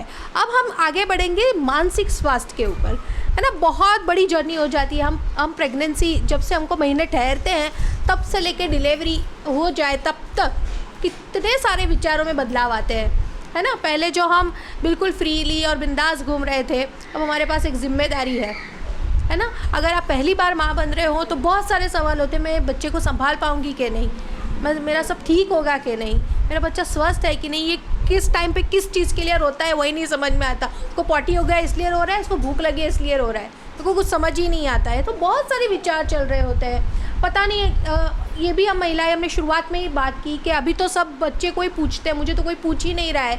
तो बहुत सारे विचार हमारे दिमाग में चल रहे होते हैं। तो मानसिक स्वास्थ्य का इस समय पर कैसे ख्याल रखा जाए, और क्या डिलीवरी के बाद कोई मानसिक समस्याएं भी होती है? मैम, बहुत ही अच्छा सवाल लाए जो नॉर्मली कोई टच ही नहीं करता है। और डिलीवरी के बाद कई बार ये पता ही नहीं पड़ता है कि महिला को क्या हो रहा है। अब जिस बात की मैडम पॉइंट लाने जा रही है उसको पोस्टमार्टम डिप्रेशन बोलते हैं। अब ये बड़े शब्द सुन के आप घबराइए मत। पोस्टमार्टम मतलब डिलीवरी के बाद का समय, और डिप्रेशन मतलब अजीब सा एक उदासीनता सी हो जाती है। तो ये ऐसा समय होता है जब डिलीवरी हो जाती है, आपका सब घर पे आ जाते हो, और अचानक से कुछ दिनों के डिलीवरी के बाद एक अजीब सी उदासीनता होने लगती है, मन थोड़ा उचाट रहने लगता है, और अचानक से रोना आने लग जाता है, और मन में एक अजीब सी घबराहट, और एक ऐसा महसूस होने लगता है कि क्या मैं अपने बच्चे की देखरेख कर पाऊँगी, क्या मैं एक अच्छी माँ बन पाऊँगी। ये एक अजीब सा सवाल, एक गिल्ट फीलिंग होने लगता है। तो अगर ऐसे कुछ आप महसूस कर रही हैं और अगर ऐसा कुछ आपके साथ हो रहा है तो आप इसको इग्नोर मत करिए। आप अपने बड़े बुज़ुर्गों को बताइए कि मेरे साथ ऐसा हो रहा है, क्योंकि उनका सहारा और उनका सपोर्ट होना बहुत ज़रूरी है। और साथ में आप अपने डॉक्टर की मुलाकात भी लीजिए कि मैडम मुझे ऐसा हो रहा है। उसके लिए ज़रूरी है कि आपको ये जानकारी होनी चाहिए कि ऐसा कुछ होता भी है। 15 से 20 दिन में भी लाइक 10 से 15 दिन कभी कभी ये दौर रहता है, और कभी कभी बहुत सीवियर स्टेजेस में ये लंबा भी खींचता है। और कई बार ऐसे खतरनाक विचार आने लगते हैं कि जिसमें महिला खुद को या अपने बच्चे को नुकसान पहुंचा सकती है, और उस तरह के फेज़ में हम उनको अकेला नहीं छोड़ सकते हैं। तो उसके लिए डॉक्टर्स अवेलेबल है, साइकोलॉजिस्ट अवेलेबल है, गायनेकोलॉजिस्ट हैं, आशा वर्कर्स हैं, ऐसे आरोग्य सेंटर है जहाँ पे इस चीज़ के लिए आपकी काउंसलिंग करी जा सकती है। आपके साथ में जो महिलाएं और घर में रिलेटिव्स हैं उनको बात करी जा सकती हैं। और ऐसा घबराना नहीं है। क्या होता है जब पहली बार दूसरी बार माँ बनते हैं तो अचानक से अंदर में ये थोड़ी सी घबराहट होने लगती है कि मैं बच्चे की देखरेख कैसे करूँगी, मैं तो खुद ही अभी छोटी, कई बार तो क्या 18-19 साल की उम्र में ही बच्चे हो जाते हैं। उतनी खुद को ही लड़की को मैच्योरिटी नहीं होती कि वो बच्चा कैसे संभालेगी। और बेसिकली ये जो शरीर में हार्मोनल बदलाव हो रहे हैं, प्रेगनेंसी के समय के अलग हार्मोन्स, डिलीवरी होने के बाद के जो अलग हार्मोन्स है, उसमें उस दौर में ये सारा होता है। 10 से 15 दिन ये रहता है। उस समय आप भरपूर नींद लीजिए। यहाँ नींद की बात फिर से हो रही है, क्योंकि जब नींद नहीं होती है, नींद क्यों नहीं होती है? क्योंकि बच्चा हर 2-2 घंटे में दूध मांगता है, तो बार बार उठना है, कभी सुसु है, कभी पोटी है, तो नींद पूरी नहीं होती। इसलिए जब बच्चा चाहे तब आप दिन में सोइए, आराम लीजिए, ताकि आपका चिड़चिड़ापन कम होगा, आपका सिर दर्द कम होगा और आपका मानसिक तनाव कम हो। आप अपने डॉक्टर के साथ बात करिए, जैसे आज हम लोग आपके साथ बात करने आए, आप खुल के हमसे भी पूछ सकते हैं, जानकारी लीजिए। अभी तो आप मोबाइल सबके हाथ में है, तो इसलिए बहुत सारा सोशल मीडिया पे भी इंफॉर्मेशन अवेलेबल है, लेकिन सही जानकारी लेना बहुत ज़्यादा ज़रूरी है। जो आपकी आशा वर्कर्स हैं, आरोग्य केंद्र हैं या डॉक्टर मैडम हैं, उस तरह की मुलाकात उनसे लीजिए। बट मेन वही है कि गलत विचार आना बार बार अपने बारे में, बच्चे के बारे में, उदासीनता होना, क्राइंग स्पेल्स आना, कहीं पे भी रोना आ जाना, ये सारी चीज़ें इस बात को बताते हैं। और इसके लिए ज़रूरी है कि आप तंदुरुस्त रहें, अपना ख्याल रखें, पानी का इनटेक अच्छा लें, और जैसे मोबाइल का उपयोग भी लिमिटेड होना चाहिए। क्योंकि क्या है, दिन भर ही हम रील्स लेके देख रहे हैं, तो उससे रेडिएशंस होते हैं जो दिमाग के ऊपर गलत तरीके से वो इफ़ेक्ट कर रहे हैं, राइट। तो ये सब एक तरफ ये बहुत अच्छी चीज़ें हैं, तो दूसरी तरफ ये खतरनाक भी है। तो हर चीज़ का अपना डिसिप्लिन रखिए। जैसे अभी नेत्रा मैडम ने कहा कि खाइए, लेके जाइए, इसका डिसिप्लिन ज़रूरी है। तो हम लोग जो मोबाइल का उपयोग और गैजेट्स का उपयोग कर रहे हैं, उसका भी डिसिप्लिन बहुत ज़रूरी है। रात को सोने के 2 से 3 घंटे पहले आप मोबाइल का उपयोग मत करिए। डिलीवरी के बाद उदासीनता भी अब कॉमन हो गई है। और देखो, साधारण ऐसा लगना, थोड़ा सा डर लगना, अगर पहली बार हम माँ बने हैं तो कि मैं कैसे बच्चा संभालूंगी, इसमें और डिप्रेशन में, पोस्टमार्टम डिप्रेशन में अंतर है ना। जैसे मैम ने बताया कि पोस्टमार्टम डिप्रेशन में बहुत गंभीर लक्षण भी कई बार दिखते हैं। तो आपको ऐसा लग रहा है कि आसपास आपकी कोई महिला है जिनकी अभी अभी डिलीवरी हुई है, वो अपने बच्चे को अपना नहीं पा रही है ना। वो जो खुशी होती है वो उसको खुशी नहीं है, वो बच्चे को अपना नहीं पा रही है, या बच्चे से उसको वो लगाव नहीं हो पा रहा है, तो आपको तुरंत डॉक्टर के पास जाना है। और आपने जहां अपनी डिलीवरी करवाई है, आपके गायनेक के पास आप पहले जाएं, पर फिर उनको ज़रूरत लगती है तो वो आगे आपको मानसिक स्वास्थ्य के डॉक्टर के पास जाने के लिए बता सकते हैं। और जितना, जैसे मैंने शुरुआत में ही बताया, जितना हमारा शारीरिक स्वास्थ्य महत्व का है, उतना ही हमारा मानसिक स्वास्थ्य महत्व का है। हम अगर स्थिर है ना, स्वस्थ है, हमारे विचार सही है, हम सोचने समझने की क्षमता रखते हैं, तभी हम अपना शारीरिक स्वास्थ्य ठीक रख सकते हैं, है ना। ठीक है, अब अगले विषय की तरफ आगे बढ़े। बहुत महत्व का विषय है ना, जिसे हमने शुरुआत में पूछा कि मेनोपॉज मतलब क्या, किसको पता है। तो महिलाओं ने मोस्टली यही कहा है कि हमने ये शब्द पहले नहीं सुना, है ना। तो हम उसके बारे में भी बात करेंगे। तो यहीं से शुरुआत करते हैं, है ना, कि मैम मेनोपॉज मतलब क्या। मेनोपॉज को हम लोग रजो निवृत्ति के नाम से जानते हैं। जैसे एक छोटी बच्ची का 12 से 13 साल की उम्र के आसपास महीना चालू होता है, पीरियड्स चालू होते हैं, ऐसे ही जब महिलाओं को पीरियड्स बंद हो जाते हैं, महीना आना बंद हो जाता है। आपकी मम्मियों को हुआ होगा कि 45 से 50 साल की उम्र में महीना पीरियड्स आना बंद हो जाते हैं, उसको मेनोपॉज कहा जाता है। तो सबसे पहले तो आप ये समझिए कि मेनोपॉज मतलब क्या, कि महीना आना, पीरियड्स का परमानेंटली स्टॉप हो जाना, उसको हम मेनोपॉज बोलते हैं। किस उम्र में होता है? 45 से 55 में कभी भी हो सकता है। अब ज़माना बदल रहा है, क्योंकि वातावरण बदल रहा है, पॉल्यूशन हो रहा है। इवन आज हमारी हरी सब्जियाँ और फ्रूट्स भी 100% सेफ़ नहीं है, क्योंकि जिस ज़मीन और मिट्टी में वो बन रहे हैं उनमें केमिकल्स है। पेस्टिसाइड्स हैं, इसीलिए सब लोगों को आजकल बीमारियां होना और सारी तकलीफ़ें बहुत ज़्यादा बढ़ गई हैं। और जो चीज़ पहले 50 या 60 की उम्र में होती थी वो आज 10 से 12 साल जल्दी हो रही है। तो इंडिया में ऑलरेडी जापान या बाहर की कंट्रीज़ के कंपैरिजन में महिलाओं को 10 साल जल्दी पीरियड्स बंद हो रहे हैं। 47-48 एवरेज एज हम बोलते हैं। लेकिन अभी जब पेशेंट्स मेरे पास आते हैं, आपने भी सुना होगा कितनी सारी महिलाओं को 35 के बाद ही पीरियड आने कम हो जाते हैं, अनियमित हो जाते हैं, पीरियड्स रुक जाते हैं। तो इसको हम मेनोपॉज बोलते हैं। लेकिन क्या एकदम से पीरियड बंद हो गया और मेनोपॉज बोलेंगे? नहीं। जब 12 सलंग महीने 12 कंसेक्यूटिव मंथ्स अगर आपके पीरियड टोटली बंद हो गए हैं तो हम उसको मेनोपॉज बोलते हैं। उसमें एज ग्रुप बहुत ज़्यादा इंपॉर्टेंट है। अगर ये 45 के बाद 50 के आसपास की उम्र में होता है तो ये मेनोपॉज कहा जाता है। लेकिन यही चीज़ अगर 40 के पहले हो रही है तो आपको अपने लेडी डॉक्टर के पास जाके पूछना पड़ेगा कि मैडम मुझे क्या हो रहा है। तो जैसे मैम ने बताया, मेनोपॉज का सीधा मतलब है बढ़ती उम्र में हमारा मासिक बंद हो जाना, है ना। 12 महीने सेलिंग हमको अगर पीरियड्स नहीं आया है तो शायद ऐसा हो सकता है कि हम मेनोपॉज में आ गए हैं। मतलब हमारा पीरियड्स अब बंद हो गया है, अब नहीं आना चाहिए और नहीं आएगा, है ना। तो सबसे पहला पूछना चाहूँगी कि मैम क्या ऐसा होगा कि इस बार मैं 45 के ऊपर मेरी उम्र है और अभी मेरा पीरियड्स आना बंद हो गया, बस उतना ही होगा या और कोई लक्षण भी मुझे दिख सकते हैं? देखिए, जब महीना बंद होता है ना, 12 महीने के बाद ही हम बोल सकते हैं कि अरे आपको मेनोपॉज है। लेकिन जो महीना है ना वो ऐसा नहीं कि एक अचानक दिन बंद हो जाएगा, क्योंकि ये हमारा शरीर है, यहाँ पे हार्मोन्स का इफेक्ट है। तो क्या होता है कि एक्चुअल मेनोपॉज होने के 5 से 7 साल पहले ही हार्मोनल चेंजेस बॉडी में होने लगते हैं। उसमें मेन क्या होता है, सबसे पहली चीज़ जो होती है, महीना अनियमित होने लगता है।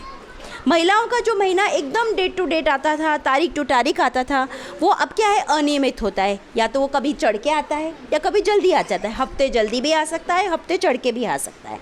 तो पहले वो अनियमित होना शुरू होता है, फिर धीरे धीरे क्या होता है, 2-2, 3-3 महीने में आता है। कुछ महिलाओं को तो 15-15 दिनों में भी आ जाता है। तो इस तरह से पीरियड्स में जब फेरफार होता है तो ये आप समझिए कि अगर 40 के बाद या 35 के बाद अगर ये हो रहा है, मतलब अब आपको 5 से 7 साल पहले जो एक्चुअल मेनोपॉज होने के पहले का जो पीरियड है उसको हम पेरी मेनोपॉज के नाम से, मेनोपॉज ट्रांजिशन के नाम से समझते हैं। और ये वो वाला फेज चल रहा है। और इसमें महीना तो सबसे पहली चीज़ है, क्योंकि वो चीज़ हमको बहुत जल्दी समझ में आते हैं। लेकिन साथ में क्या होता है, अभी महिलाएं चिड़चिड़ी सी होने लग जाती है। कई बार हस्बैंड्स आके बोलते हैं आजकल मेरी वाइफ को बहुत गुस्सा आता है, बच्चों को बेकारी डांट देती है, उनकी कोई तकलीफ़ ही नहीं है, बार बार चिड़चिड़ी होती है। रात को कई बार वो बिस्तर में इधर से उधर घूमती रहती हैं। किसी को गर्मी नहीं लग रही है लेकिन उनको पूरा पसीना पसीना हो रहा है। इसको हॉट फ्लैशेस बोलते हैं। तो सबसे पहले एज अ मेनोपॉज स्पेशलिस्ट और मेनोपॉज सोसाइटी वडोदरा की तरफ से मैं यही कहूँगी कि पहले मेनोपॉज के पहले होने वाले इन लक्षणों को पहचानें, क्योंकि कई बार उनको महिलाओं को पता ही नहीं होता है कि उनके साथ क्या हो रहा है। अचानक से सर्दी, गर्मी, खाना बनाते समय एकदम ऐसी घबराहट हो जाएगी कि गैस बंद करके भागना पड़ेगा, खूब पसीना आएगा, अंदर का शरीर आप छूएंगे तो एकदम ठंडा होगा, लेकिन माथा पूरा लाल लाल, चेहरा पसीनेदार, घबराहट, और ये कुछ 5-10 मिनट रहेगा और फिर नॉर्मल हो जाएगा। इसको हॉट फ्लैशेस बोलते हैं। और जब यही चीज़ रात को होती है तो उसको नाइट स्वेट्स बोलते हैं, कि सारे लोग कमरे में एकदम अच्छे से सो रहे हैं, किसी को गर्मी नहीं लग रही है, लेकिन आपका जो बिस्तर और तकिया है वो पानी पानी हो रहा है, पसीने में तरबतर हो रहा है। इसे इन लक्षणों को पहचानिए। चिड़चिड़ापन, मूड स्विंग्स, नींद नहीं आना, अचानक से नींद खुल जाना, गलत सलत ख्याल आना और थकान। कभी ये दुख रहा है, कभी पैर दुख रहे हैं, कभी कमर दुख रही हैं, ये जो बॉडी एक्स, जॉइंट पेन होती हैं, ये सब कॉमन सिम्टम्स है। बार बार पेशाब में जलन, पेशाब के इन्फेक्शंस, संबंध रखने में तकलीफ़, ये सारी चीज़ें आपको एक्चुअल महीना बंद होने के 5 से 7 साल पहले होने लगती है। और इन लक्षणों को पहचानिए। ये एक नॉर्मल कुदरती चीज़ है, इससे घबराने की ज़रूरत नहीं है। जैसे 12 से 14 साल की उम्र में कभी वो महीना लड़की में चालू होता है, उसका वज़न बढ़ता है, छाती का डेवलपमेंट होता है, उसको प्यूबिक हेयर आते हैं, उसी तरीके से जब महिलाओं में महीना बंद होने जाता है तब ये सारी चीज़ें होती है। 5 साल के लिए ये एक तूफ़ान की तरह होती है, क्योंकि हार्मोन्स क्या हो रहे हैं, फ्लक्चुएट हो रहे हैं, कभी बढ़ रहे हैं कभी कम हो रहे हैं। तो 40 के बाद जो 40 से 50 का फेज़ है वो आपके लिए नहीं, हमारे लिए, उनके लिए सबके लिए थोड़ा सा चैलेंजिंग होता है। इसको समझिए और उसमें ज़रूरी है आपकी खुराक, आपकी एक्सरसाइज और आपका खुद का स्वयं का ख्याल रखना, तभी आप इसकी लड़ाई में आप सफल हो पाएंगे। तो मैम, बढ़ती उम्र में जब हमारा मासिक अनियमित हो जाता है और हम मेनोपॉज की तरफ जा रहे हैं, क्या इस दौरान भी हमको प्रेगनेंसी रह सकती है? बिल्कुल बिल्कुल रह सकती है, क्योंकि जैसे मैंने आपको बताया था कि प्रेगनेंसी और डिलीवरी के बाद भी महीना अनियमित हो जाता है और कई बार क्या है, दूध पिला रही है हमको बच्चा नहीं ठहरेगा, ऐसा नहीं है। उसी ये 40 के बाद भी प्रेगनेंसीज रहती है, उसका आपको ख्याल रखना पड़ेगा, प्रोटेक्शन रखनी पड़ेगी, भले ही महीना आए या ना आए, प्रेगनेंसी ठहर सकती है। और इनफैक्ट 12 महीने महीना बंद होने के बाद भी वो 12 महीने के अंतराल में भी प्रेगनेंसी कभी कभी ठहर सकती है, क्योंकि वो हार्मोन्स चेंज हो रहे हैं, हार्मोन्स अभी कम नहीं हुए हैं, वो कभी बढ़ रहे हैं कभी कम हो रहे हैं, कभी बढ़ रहे हैं कभी कम हो रहे हैं, इसलिए प्रोटेक्शन रखना ज़रूरी है। अगर 3-4 महीने सलंग आपको पीरियड नहीं आता है और अगर आपको ऐसे कोई चिन्ह आते हैं कि जब आपको घबराहट है या नोजिया या वॉमिटिंग हो रहा है, तो तुरंत आप चेक करिए और गायनिक की सलाह लीजिए। इसके साथ में एक पॉइंट यहाँ आपको जागरूकता बताना चाहूँगी, फैलाना चाहूँगी कि साल में एक बार आपका बर्थडे हो, आपकी एनिवर्सरी हो, दिवाली हो, अपना चेकअप ज़रूर करवाइए। चेकअप कराने में 3-4 चीज़ें होती है। महिलाओं में 35 साल के बाद 4 तरह का कैंसर हो सकता है।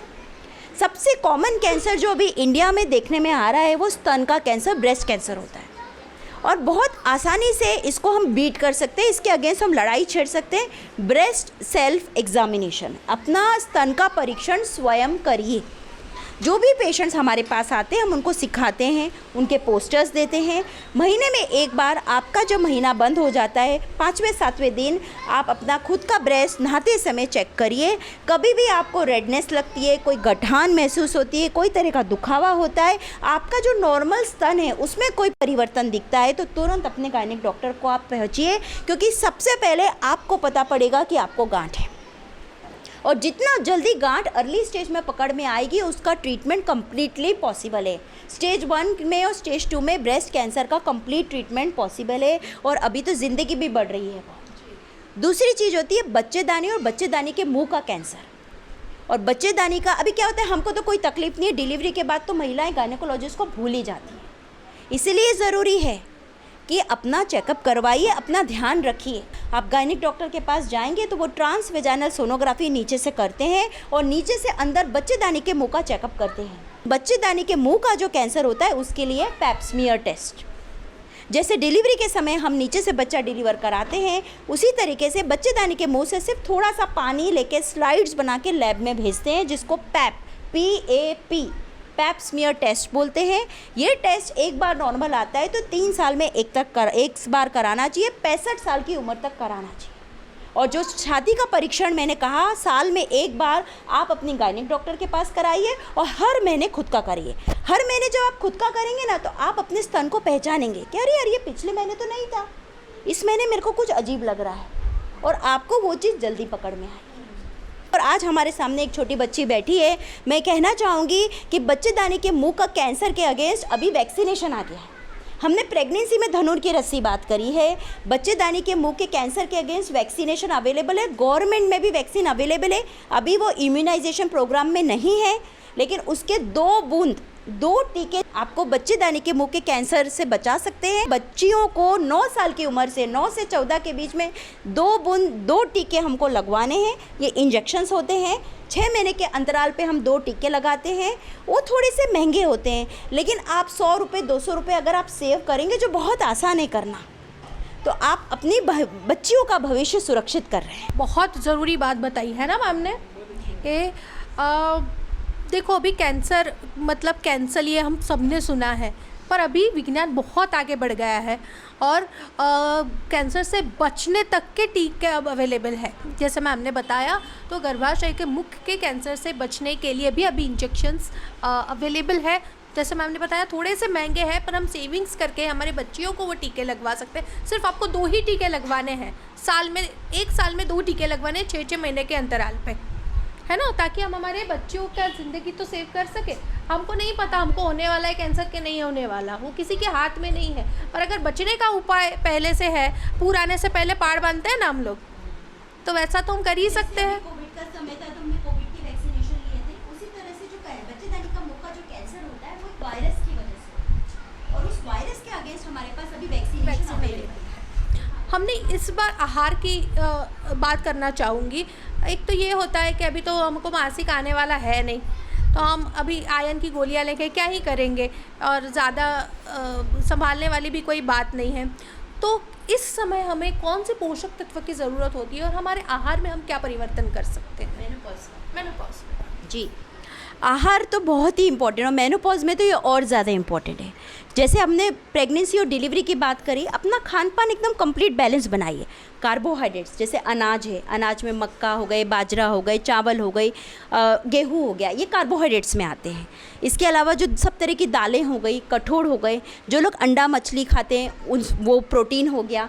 डेयरी प्रोडक्ट्स है जैसे दूध है, दही है, पनीर है, चीज़ है, ये सारी चीज़ें, चीज़ भी थोड़ी थोड़ी मात्रा में आप खुद भी खा सकते हैं और अपने यंगर जो छोटी छोटी लड़कियां हैं, बच्चियां हैं, उनको भी दे सकते हैं, क्योंकि उसमें भी प्रोटीन होता है, कैल्शियम होता है। और हरी सब्जियां, जैसे बच्चों को आप टिफ़िन में सादी रोटी मत दीजिए, टिफ़िन में आप उनको मेथी का, पालक का थेपला जैसा बना के दीजिए, क्योंकि बच्चे थोड़े फसी होते हैं। सादी पूरी मत बनाइए, इससे उनको कुछ ना कुछ भाजी मिलेगी। पनीर की सब्जियां बनाइए, ब्रेड में पनीर की स्टफिंग डाल सकते हैं, हरे धनिया की चटनी बनाइए, तो इससे आपका हीमोग्लोबिन बढ़ा रहेगा। एक खजूर रोज़ खाइए, एक पीस खजूर प्रेगनेंसी में भी खा सकते हैं, वो गर्म नहीं पड़ेगा। अगर रेगुलर आप खजूर खा रहे हैं, बीटरूट खा रहे हैं, मैं हीमोग्लोबिन की खास बात करूंगी। जैसा उन्होंने बोला कि महीना नहीं आ रहा है तो हीमोग्लोबिन कम नहीं होगा, ऐसा नहीं है। कई बार पेट में कीड़े होते हैं, कई बार कुछ लोगों को पाइल्स की बीमारी होती है, लैट्रिन की तरफ से ब्लीडिंग होने लगता है, तो इसलिए ऐसा मत सोचिए कि महीना बंद हो गया तो आपको हीमोग्लोबिन या आयरन की गोली लेने की ज़रूरत नहीं है। हीमोग्लोबिन की कमी तो हमारे शरीर में होती है। अभी टेस्ट कराते हो तो 10% बहुत अच्छा है, नहीं 10% अच्छा नहीं है, 12 से 13% हमारा टारगेट होना चाहिए। वो तो इंडिया में किसी का भी 10 या 11% होता ही नहीं है। अब हीमोग्लोबिन की रिपोर्ट में बोलते नहीं मैडम हमारा तो 11% है, बहुत अच्छा है, बट जो रिपोर्ट में दिखा रहा है वो बाहर का हीमोग्लोबिन है। लेकिन एक्चुअली में जैसे हमारे पास हाथ में पैसे होते हैं पर्स का, और एक हमारा बैंक और लॉकर अलग होता है, उसी तरह बॉडी में एक बैंक होता है जो हीमोग्लोबिन का बैंक होता है, हमको उसको भी बढ़ाते रहना है टाइम टू टाइम। फिर से कहूँगी कि 10 से 15 मिनट, 20 मिनट, 10 से 11 बजे की जो धूप होती है, अभी ठंडी का मौसम आने वाला है, पीठ में घूम के दुपट्टा हटा के आप बैठिए, ये बहुत ज़रूरी है धूप के लिए। सफ़ेद पानी की जो तकलीफ़ होती है महिलाओं में, अपने कपड़े, अंडरगारमेंट्स खुद के, बच्चों के धूप में सुखाइए, पंखों में मत सुखाइए, ये बहुत ज़्यादा ज़रूरी है आपके शरीर को तंदुरुस्त बनाने के लिए। और सिर्फ कैल्शियम खाने से और विटामिन डी खाने से हड्डियां कमज़ोर या तंदुरुस्त नहीं होंगी, आपको कसरत करनी पड़ेगी। आप लोग बैठ के पोछा लगाते, बहुत बढ़िया करते हैं, आप पानी की बाल्टियां उठाते, ये अपने आप में सब एक्सरसाइज है। आप चलते फिरते रहो, आप आलू, सब्जी, फ्रूट्स अपने लेके आते हो, वो जो थैली आप उठा रहे हो 1-1 किलो की, ये आपका स्ट्रेंथ ट्रेनिंग का काम कर रहे हैं। इसलिए आपको एक्टिव बने रहना है, तंदुरुस्त बने रहना है। और इसके साथ आसपास योगासन हो रहे हैं जगह जगह, गार्डन्स में, गवर्नमेंट के गार्डन्स में सुबह सुबह 5 से 6, 6 से 7 योगा हो रहा है, वहाँ जाइए। क्योंकि उम्र के साथ क्या होते हैं, जॉइंट पेन होते हैं। सब महिलाओं को कमर दुख रही है, सब महिलाओं को जॉइंट पेन हो रहा है। हमारे आरोग्य केंद्र में कैल्शियम की टिकड़ी अवेलेबल है, वो आप लीजिए, क्योंकि मेनोपॉज के बाद हर दिन कैल्शियम की टिकड़ी खाना है, हर दिन 1 गिलास दूध पीना है, हर दिन छाछ या दही का उपयोग करना है, 1-2 बादाम अपने लिए भी रखिए, 1 खजूर रोज खाइए, बीटरूट सस्ता और सुंदर लाल हीमोग्लोबिन खुद भी खाइए, आपको देख के आपकी बच्चियां भी खाएंगी, वो भी तंदुरुस्त बनेंगी। तो जब महीना बंद होता है तो हमारे हार्मोन्स कम हो रहे हैं, और जो हार्मोन शरीर में कम हो रहे हैं उसकी वजह से ये रीडिस्ट्रीब्यूशन ऑफ फैट, ये बड़ा सा शब्द है, लेकिन इसका मतलब क्या है कि जब लड़की को पीरियड आता है तो आपने देखे होंगे उसके हिप्स भारी होने लगते हैं, और जब मेनोपॉज आने लगता है तो पेट भारी होने लगता है। तो ये बिकॉज ऑफ हार्मोनल चेंज की वजह से होता है। और हर साल हमारी उम्र भी बढ़ रही है, उम्र बढ़ने के साथ आधा किलो वज़न सबका बढ़ता है। इसलिए क्या है, हम खाना तो वही 3 बार खा रहे होते हैं, ब्रेकफास्ट भी खा रहे हैं, लंच भी खा रहे हैं, डिनर भी खा रहे हैं, बाहर का भी खा लेते हैं, शादी ब्याह में भी खा लेते हैं। लेकिन अब हमारी उम्र बढ़ रही है, हमारे हार्मोन्स कम हो रहे हैं, हमारी बैठारू जीवन हमारा ज़्यादा हो रहा है, क्योंकि एक एज के बाद हम उतना एक्टिव नहीं हैं। खास तौर से 50 साल की और 55 साल की उम्र के बाद जब घर में बहुएं आ गई हैं तो वो इनएक्टिव से हो जाते हैं, बस दिन भर बैठे हैं, बैठ के सब्जी काट रहे हैं, बैठ के हम काम कर रहे हैं, तो फिजिकल एक्टिविटी कम हो रहा है। लेकिन हमारा डाइट वही है, इसलिए उम्र के साथ आपका पाचन क्रिया कम हो रही है, हार्मोन्स में बदलाव आ रहा है, आपकी उम्र के साथ आपकी डाइजेशन स्लो हो रही है। इसलिए अपने खाने को भी थोड़ा कम करिए, क्योंकि महिलाएं नाश्ता करते करते 10, साढ़े 10, 11 तो बज ही जाती है। इसलिए सबसे बेस्ट है कि सुबह 10 से 11 में बीच खा लीजिए और शाम को 5 से 6 या 6 से 7 के बीच में खा लीजिए। इतना भोजन आप कर लीजिए। भूख में बीच में भूख लगती है तो 1 गिलास दूध पी लीजिए सुबह, और दोपहर में आप सलाद और फ्रूट्स खाइए। इस तरह से आपकी दिनचर्या बैलेंस रहेगी, क्योंकि आपको कैलोरी थोड़ी कम करनी पड़ेगी। हार्मोन्स के बदलाव के कारण पेट बढ़ेगा, और जैसे ही आपको लगता है कि मेरा पेट बढ़ रहा है, तुरंत सचेत हो जाइए, वॉकिंग चालू कर दीजिए, योगा चालू कर दीजिए, अपनी एक्सरसाइज चालू कर दीजिए। नहीं तो हर साल वो आधा किलो करके बढ़ना ही है। ज़रूरी है अपने लिए थोड़ा समय निकालना, ज़रूरी है मानसिकता को बदलना। शायद आपकी सासू ने नहीं करा, शायद आपकी माँ ने नहीं करा, बट आप करिए। आप उनको बताइए कि ये करना ज़रूरी है। आपकी जनरेशन से चालू करिए, ताकि इंडिया की आने वाली सारी भारत की जनरेशन स्वस्थ और तंदुरुस्त बने। है ना। और जैसे मैम ने शुरुआत में ही कहा कि मेनोपॉज की तरफ जैसे हम आगे बढ़ते हैं तो हमारे मानसिक मतलब हमारे विचार भी बदलते हैं और मानसिक स्वास्थ्य में भी फ़र्क पड़ता है। तो जो हम ये बोलते हैं कि मेरी मम्मी यार अभी नहीं सुनती है कुछ भी, मेरी सासू तो बहुत कच करती है, उनको गुस्सा बहुत जल्दी आ जाता है, तो शायद उनके हाथ में नहीं होता है। उनके हार्मोन्स फ्लक्चुएट हो रहे हैं, कम ज़्यादा हो रहे हैं, उनको भी नहीं पता कि मैं पहले से ज़्यादा गुस्सा कर रही हूँ, या मैं कुछ चिड़चिड़ी सी लग रही हूँ, या मैं उदास हूँ, है ना। तो सामान्य है, आप भी कभी मेनोपॉज में जाएंगे और आप भी गर्भावस्था में होते हो तो कुछ ऐसा ही आप भी फेस कर रहे होते हो। तो थोड़ा हम सारी महिलाएं एक दूसरे को समझे और आगे बढ़े, है ना। लड़कियां 20 बरस की होती, 21 बरस की होती, मासिक रेगुलर महीना नहीं आता तो देखिए, हाँ देखिए, जब छोटी बच्ची को महीना चालू होता है ना, तो 12 से 18 साल उनका महीना रेगुलर नहीं होता है, क्योंकि हार्मोन्स डेवलप हो रहे हैं। हार्मोन्स को मैच्योर होने में टाइम लगता है। बट आजकल क्या हो रहा है, मोटापा, लड़कियों में बहुत ज़्यादा मोटापा हो रहा है। जैसे ही शरीर में वज़न बढ़ता है, चाहे वो 15 साल की हो, चाहे 25 साल की हो, चाहे 35 हो, चाहे 45 हो, शरीर में महीना आना बंद हो जाता है। इसलिए बहुत ज़रूरी है कि माताएं अपनी जो बेटियां हैं, डॉटर्स हैं, उनका वज़न माप में रखें। ये भी उनको सिखाना ज़रूरी है कि वो किस तरह का खाना खा रही हैं।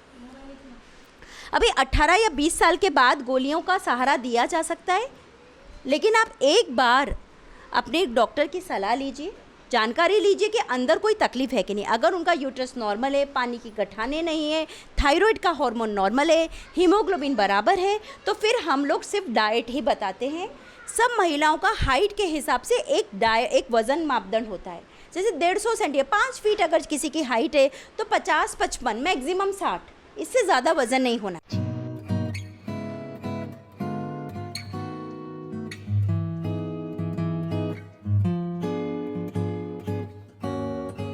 હું તાંદલજા 10 આંગણવાડી કાર્યકર આમીના મીર આજે મારી આંગણવાડીમાં VNM ફાઉન્ડેશન દ્વારા સપનાબેન ડૉક્ટર મેડમ આવ્યા અને માસિક ધર્મ વિશે અને પ્રેગ્નન્સી દરમિયાન અને પ્રેગ્નન્સી પછી સ્ત્રીઓને જે કાળજી લેવાની હોય છે એના વિશે અને મેનોપોઝ વિશે ખૂબ જ સારી ડિટેલ સમજમાં આપી અને એમનો ખૂબ ખૂબ આભાર।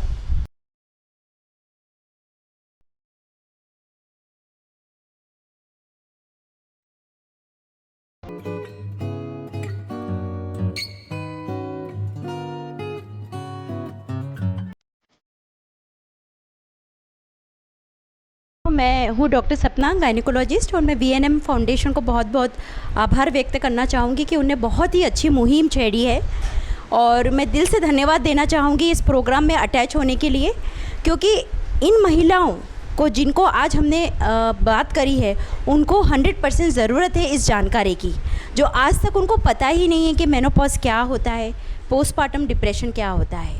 इसमें जो क्वेश्चनर हमने सिलेक्ट करी है वो भी बहुत अच्छी करी है।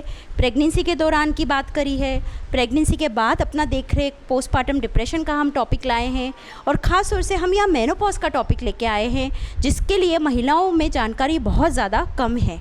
तो बहुत ही अच्छा मुहिम छेड़ा है, और यहाँ पे सबका सपोर्ट, आशा वर्कर्स और हमारी जो आंगनवाड़ी हैं उनकी जो चीफ मैडम हैं, उन लोगों का सपोर्ट बहुत अच्छा रहा। सब लोगों ने टाइम दिया, हमसे इंटरेक्शन करा, डिस्कशन करा, और इसका एक फॉलोअप सेशन भी होने वाला है, जो अपने आप में बहुत ही अच्छा है, क्योंकि कई बार ये महिलाएं अंदर से खुलती नहीं हैं, और कई बार वो फॉलोअप सेशंस में खुलती हैं, और इस तरह से जो हम स्वास्थ्य के प्रति जागरूकता फैला रहे हैं वो डेफिनेटली ये बहुत ही अच्छा मुहिम चल रहा है और ये आगे इसी तरह चलते रहे और इस तरह से मैं इस प्रोग्राम के साथ जुड़ाती रहूं, बस मेरी यही आशा है। Thank you.